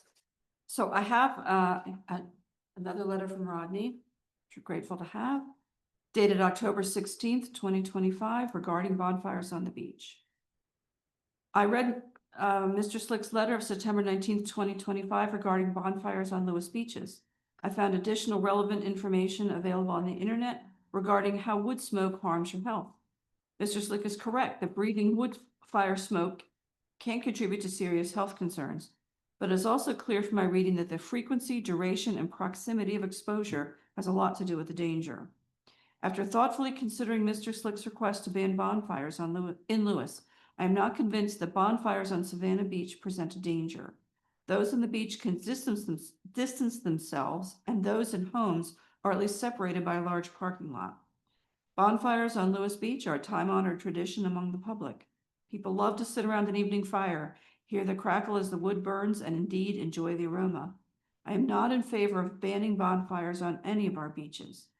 With respect to extinguishing the bonfires, I agree that embers should not be tossed into the bay. Buckets of water should be carried from the surf to drown the embers in place. Once cool, the unburned wood should be collected and disposed off the beach. Thank you. And that is from Rodney Robbins. Okay, will that be, was that attached to the agenda, that last that what you just read? Rodney's letter? Was I not. think it was. Rodney's letter was not. Okay. No.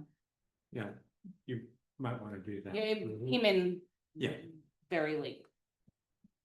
And it was just asked to be read into the. Mhm. I understand.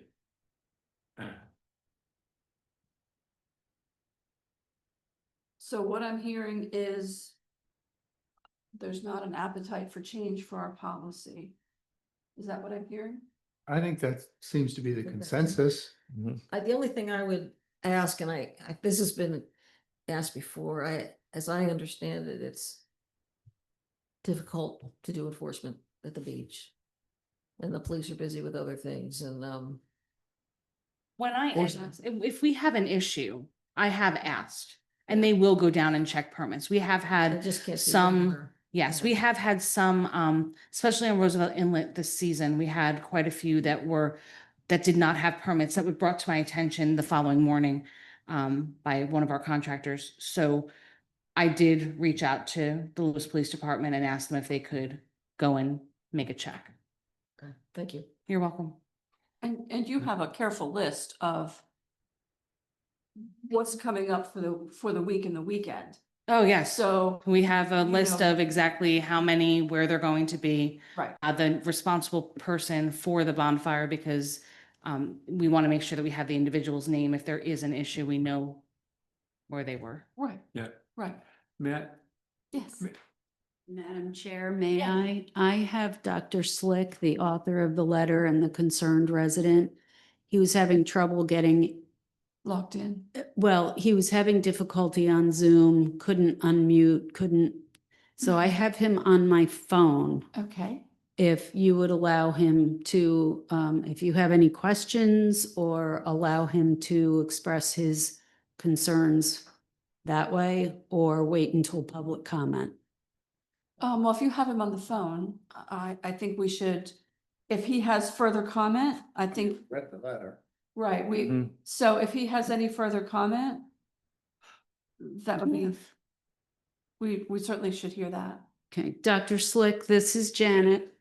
I have you on speakerphone here at the podium with the Parks and Rec Commission. And the chair asked if you had any other comments or, anything else that you would like to address. Your letter was read into the record. I'm sorry to interrupt your meeting. I tried to be very patient on Zoom, but I couldn't find any kind of link that would allow me to interact with you with the microphone. I did see the chat line and the question and answer line and so forth and so on, but I didn't see anything where I could actually have some interaction. So the only thing I want to say is that I have been writing letters about this topic since 2021. And I have not ever received any kind of response from anyone except Janet Reeves, and at one time the township manager, who said she was referring the matter to the Parks and Recreation Board. So 2021 till now is quite a long time to put up with the bonfires that we have to put up with. And it seems as though they're getting to be more and more bonfires every night, sometimes 3 or 4 at a time. And the atmosphere gets quite smoky.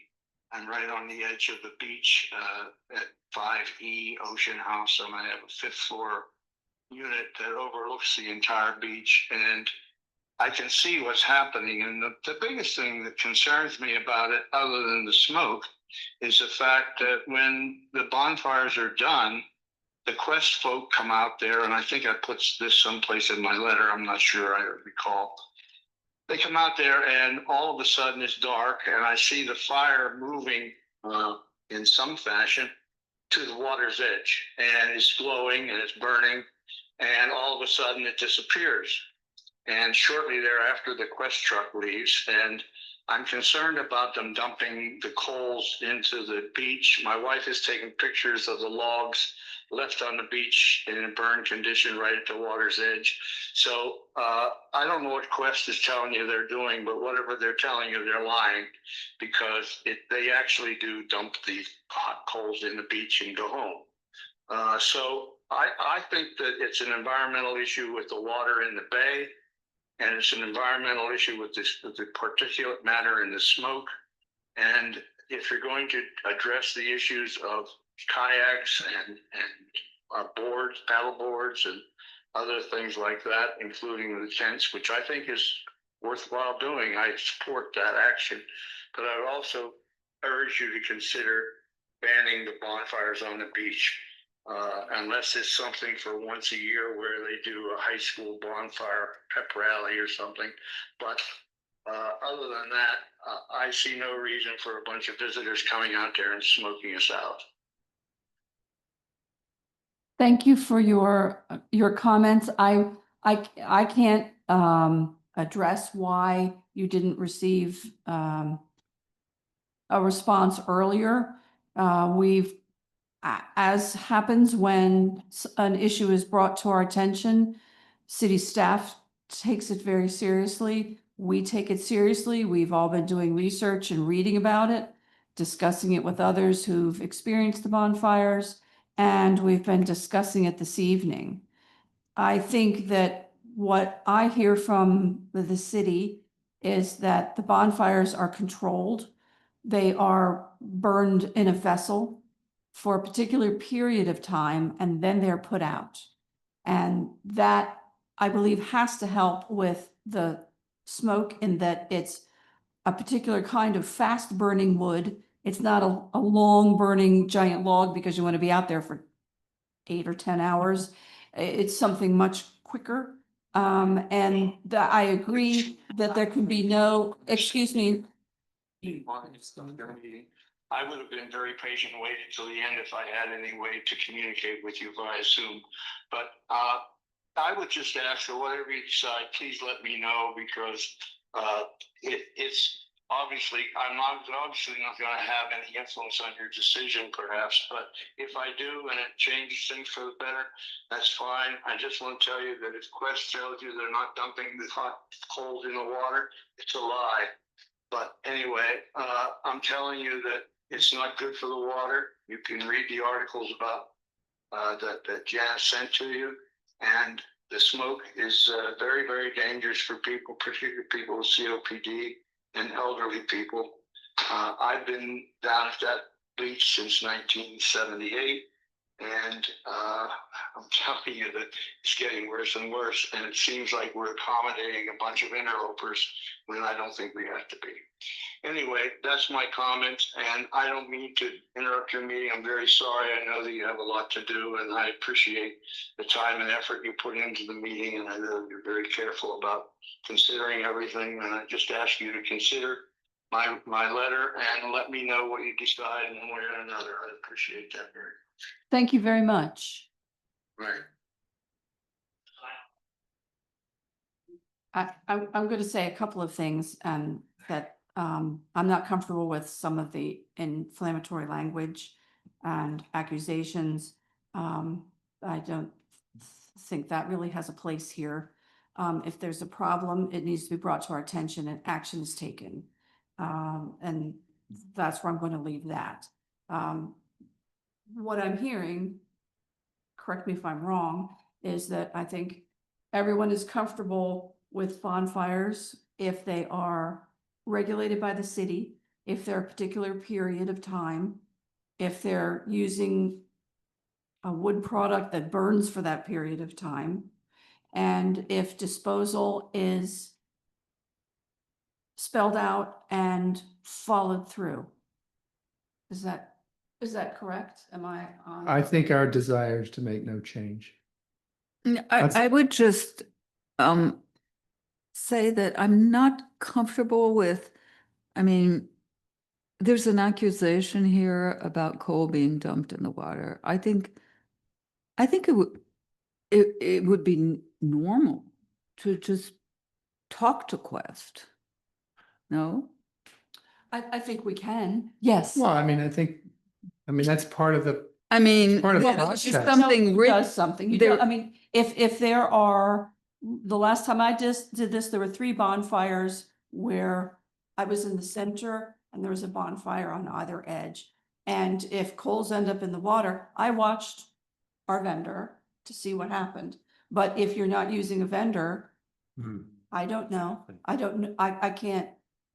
I'm just one person. I can only, and I'm trying to be in the moment. I can only do so much. Yes, Janet. So when Dr. Slick at one point had made a claim that there was a vendor that was, and he put the name out there.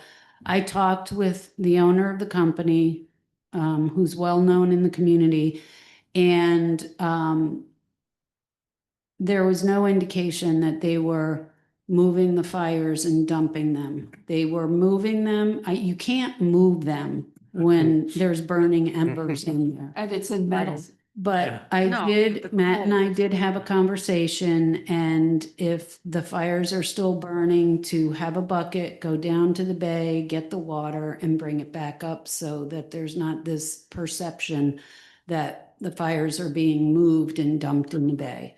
So I've already had that, Matt and I have already had that discussion. But if you feel another one needs to be made, and I'm sure Matt will come up during public comment. And I would hope so. Yeah, so I just wanted to say that the city did address that with Dr. Slick. Thank you. I think that's, I think it can't hurt to be in more than one place on the city website that behavior is not acceptable. Dumping is not acceptable. And I don't think it's happening with vendors, but it certainly should. So I'm not comfortable with accusations like were made tonight. I think it's important in the response too, that we say what Julia said, so that we have ongoing conversations with all the vendors. They know the rules and they all are complying. We believe from the city that they are complying with the rules of the bonfires as a vendor to the city. Right. And I mean, at not this year's coastal cleanup, but the year before, I saw kids come back and they had found a fire pit that was left on the beach. It was a personal fire pit. It was definitely a fire pit. And they picked it up and brought it. And, clearly somebody was using it to have fires. So I don't know what that person's doing. It was private property. And so it was collected at coastal cleanup and now belongs to the parents of the kids who found it. So, and it was, so there are plenty of bonfires that are not regulated that are happening, and who knows what's happening there. In the end, enforcement is, on the guarded beaches is doable and at Roosevelt Inlet, but beyond that, it's 27 blocks. That's a lot of beach to cover. So, and realistically speaking, there's only so much you can do. But yeah, I think we need to say for everybody, you can't dump like that. That's not right. I can make sure that that's added to the website in multiple Yeah. places if it's not already. Yeah, I think that's something that we can do for that. Rather than waiting for public comment, would you like to make a comment about this? Yeah. You can, if you come up and identify yourself and give your name and address. I think that's appropriate. Matt Carter, owner of Quest, located at 528 East Savannah. And so basically, I brought a fire pit. I could demonstrate how we dispose of it if you want. Or I can just tell you, it's a fire pit that's elevated. Fire starts. We have 2 buckets. They're filled with water, waiting behind like the chairs or umbrella. We tell the people the rules and not to add anything besides what we provide. And then when we need a 30-minute notice or a set time or a 30-minute notice if they have to leave, which is very strict. If they do not, we give them a $75 fine because they cannot leave it unattended. Have they left it unattended? Have people come and poured sand on it and left? Yes. And then they're like, well, we didn't know about the fine. And I was like, because you don't read everything we send you. When we extinguish a fire, basically one of the buckets, it's 5-gallon Lowe's bucket, and half of it's full. We pour that onto the embers. We put on welding gloves. We scrape that water up. We put it into the bucket. We take that water, we dump back into the bucket. And then with the other bucket that's full of water, and generally it's usually 2 people putting out a fire. If it is just one, we pull the fire pit away, you back up, you have to stand back, you dump the just water onto the hot sand. It's hot. So then we take the empty bucket and we shovel all the way around that fire pit. Because if not, that sand's gonna be hot for hours.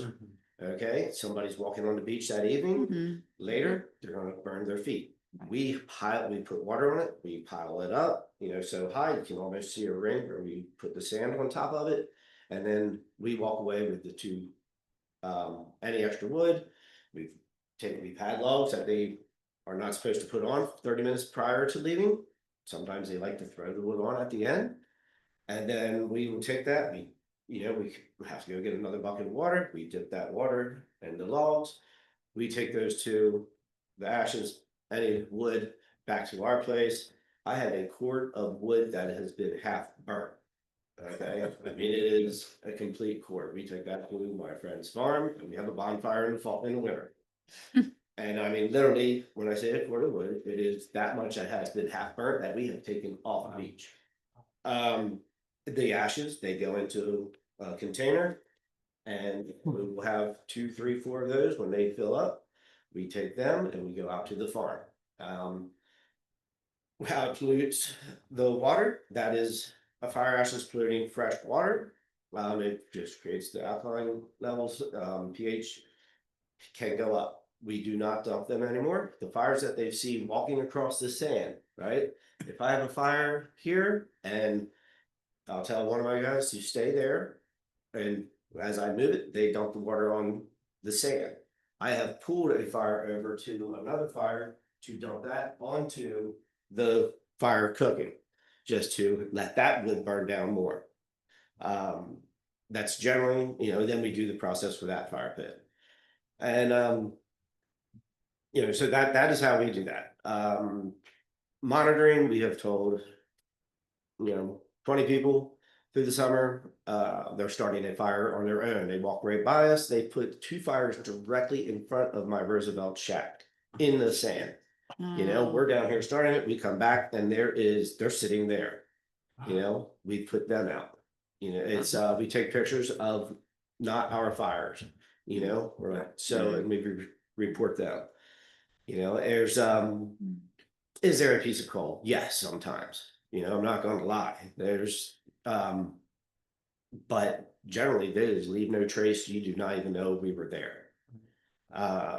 Any other fires, any other businesses, if we see someone doing something wrong, we at least tell them. If they fix it, great. If not, we report it the next day. Right. And I don't want any health implications put on anybody else.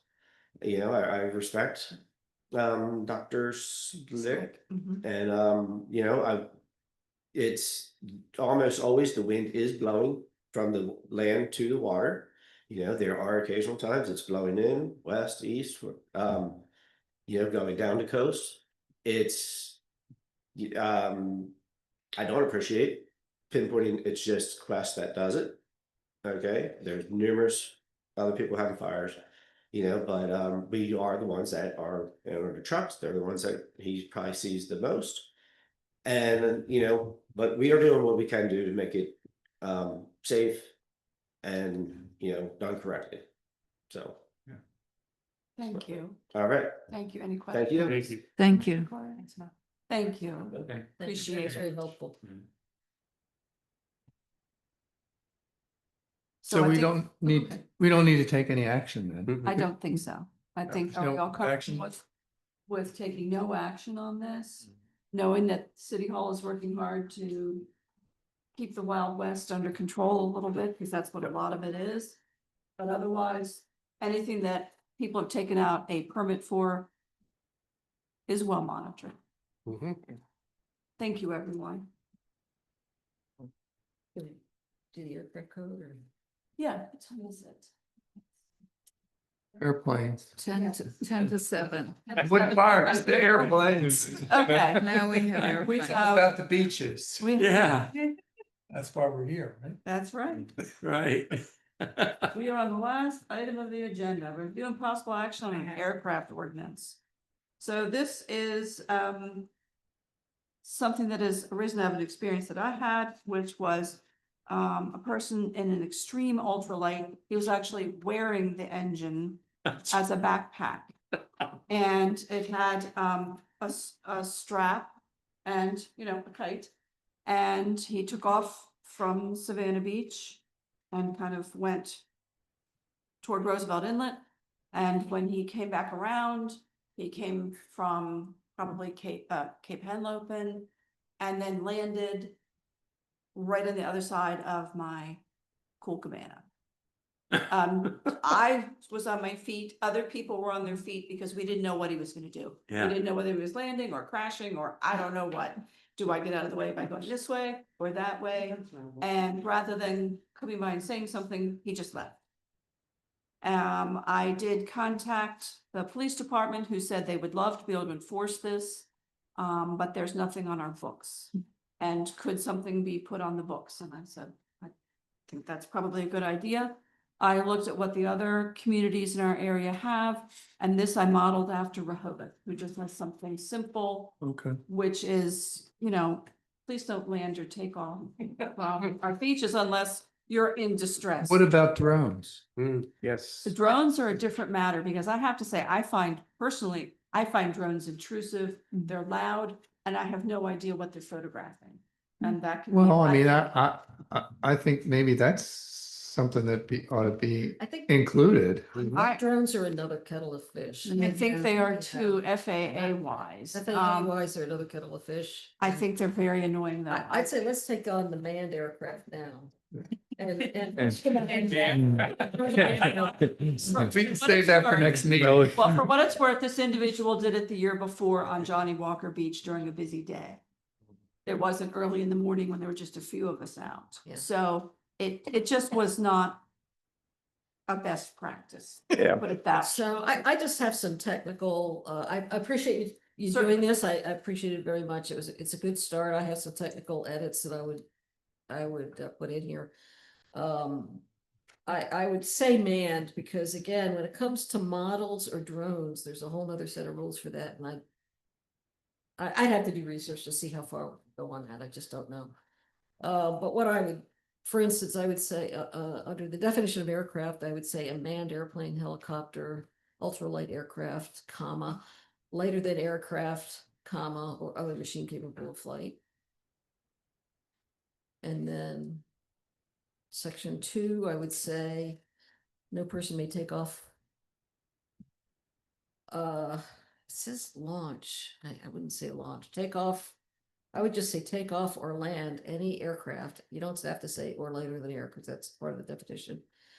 Upon or along the beach stand between. How'd that go? Exceptions not apply to emergency situations. And then A and B, I would tend to merge into say something like, this does not apply to official operations of federal, state, or local governments. Or the medical transport aircraft. Yeah. Yeah. Because you see medical medical transport helicopters every day, multiple times a day. So, I mean, I've never seen one land on the beach, but you never know. I mean, I've seen them land on median strips on Route 1. They will And land where they need to land. exactly, they land where they need to And land. they have specialized training to do that, so. Right, I mean, and that's So I'd just that's say definitely general. not what I'm. Federal, state, or local governments or medical transport aircraft, that's what I would say, and then Yeah. cover it. just like getting back to Barry's point too. When we're talking about the beaches, whether it's Savannah or Johnny Walker Beach, we're only talking about a very, very small area. And I think the opportunity to revisit, the drones is something that we shouldn't dismiss because, whether or not we have the authority, I think if we can put something in place like this, where we're saying these aircraft can't, I don't see any reason why we couldn't also say that you can't use drones specifically on the beach. I would personally, I would love that. Yeah. I find them intrusive and they're loud. Mhm. And when they're flying in front of, like, over people, I don't know what they're doing. Right. I mean, granted, somebody could do that with a camera. And I know in the past, it has been done with a camera and people have been told, you can't come here anymore because people don't want to have Right. inappropriate photos taken. It's not Yeah, what we're here for. technically, you can't take a picture of somebody unless you get their permission. We can't publish it. You can't can publish take it. Yeah. You just, if you're not a public figure, you can't publish it. Evidently, the town of Bethany Beach has a law making it illegal to fly a drone on the beach, boardwalk, or any public area within the town limits. If there's an appetite for that, I mean, clearly the police department has a very sophisticated drone and that's a different matter.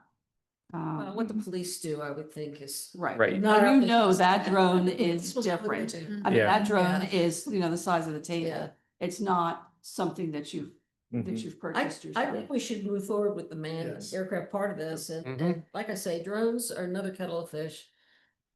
Full disclosure, I used to be a lawyer for the FAA, and Mhm. I dealt with some of these issues, and I'm not up to date on what's up with drones, because that's a developing area of the law, and I would have to do more research to figure that out, but I'm very comfortable with what we have here as the manned aircraft. Basically, if it's in the air, the FAA decides where they're allowed to fly.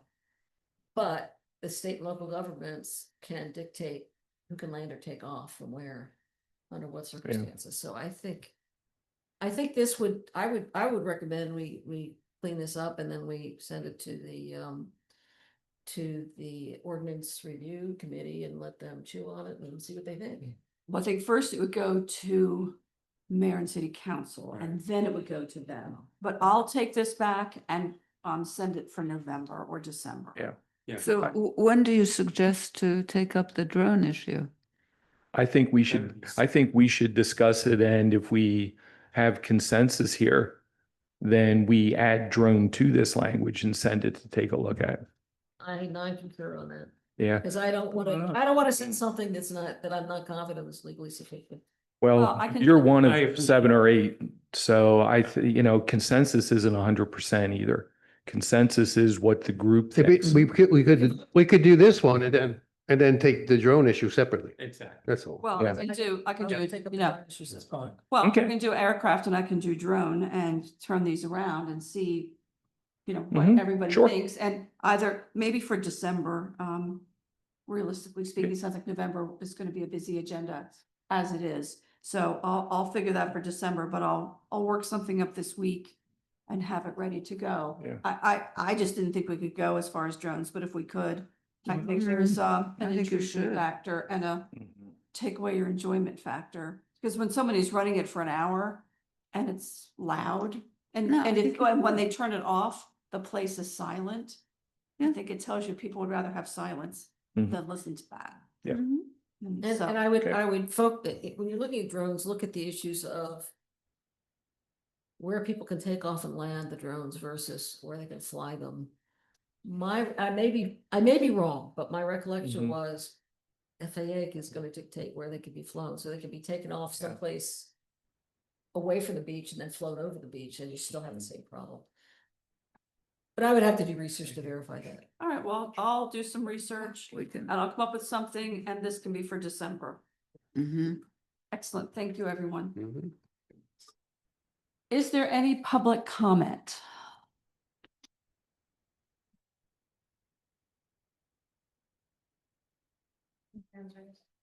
Is there none? If there's no public comment, then I would ask for a motion to adjourn. So moved. Second. I have a motion and a second. Any discussion? All in favor? Aye. Any opposed? Then I say thank you, everyone, for a brisk and busy meeting. I appreciate it. A lot of preparation went into this, and I thank everyone. Have a great evening. Good job.